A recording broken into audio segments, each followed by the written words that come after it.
चोवा ठाकुर टोला वाले, उसका मोबाइल नंबर है 88 48 12 36 40।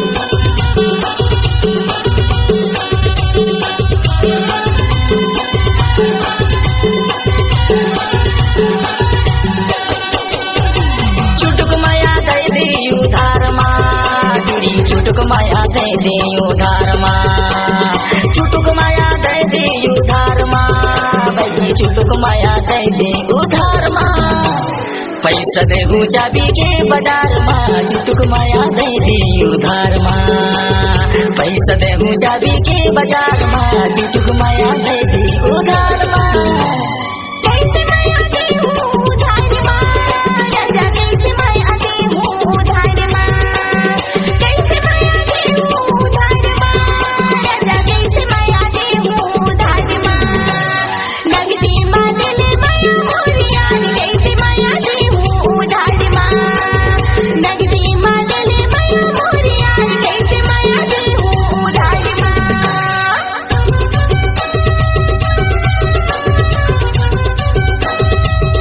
डीजे निरोत्तम कुंजाम चोवा ठाकुर टोला वाले, उसका मोबाइल नंबर है 88 48 12 36 40।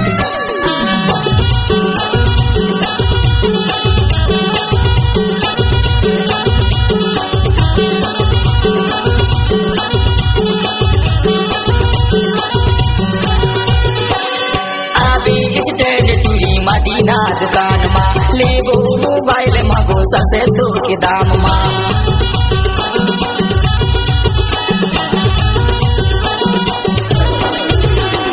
आबी स्टैंड टूरी मदीना दुकान माँ, लेबो मोबाइल मांगो ससे तो के दाम माँ।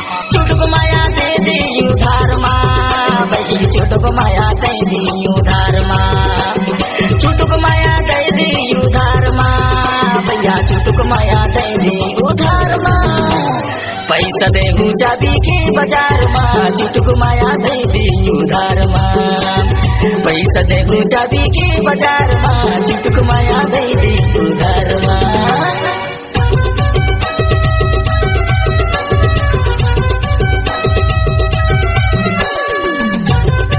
डीजे निरोत्तम कुंजाम चोवा ठाकुर टोला वाले, उसका मोबाइल नंबर है 88 48 12 36 40।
निरोत्तम कुंजाम चोवा ठाकुर टोला वाले, उसका मोबाइल नंबर है 88 48 12 36 40।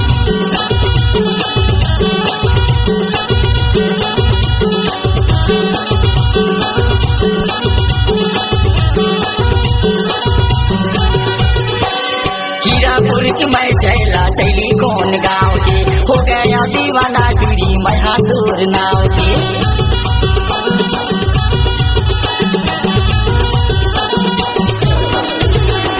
हीरापुर की मैं चैला चैली कौन गाँव के, हो गया दीवाना टूरी मैं हाथुर नाव के।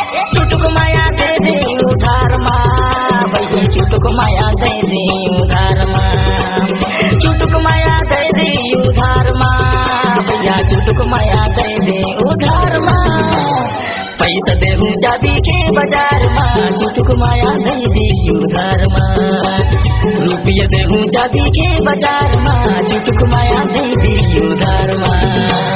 कैसे माया दे उधार माँ, राजा कैसे माया दे उधार माँ।